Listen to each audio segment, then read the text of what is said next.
जूता उल्टा पड़ा है। The shoe is upside down. इसने अपनी शर्ट उल्टी पहनी है।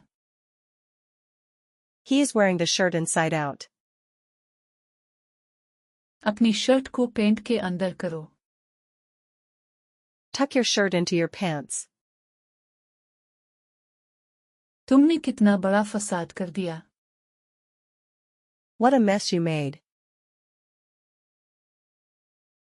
मैं सारी रात करवटें बदलता रहा।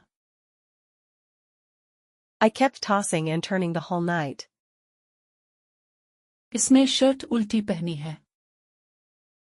She has worn her shirt back to front.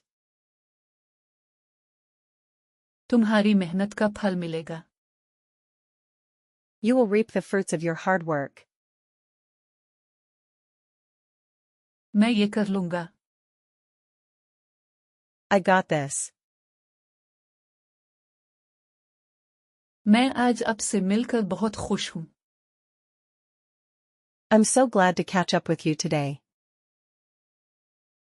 दोपहर के खाने के बाद मुझे थोड़ी देर की नींद लेना पसंद है।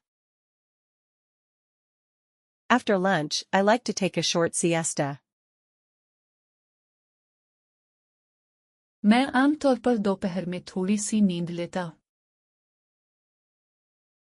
I usually take a short nap in the afternoon.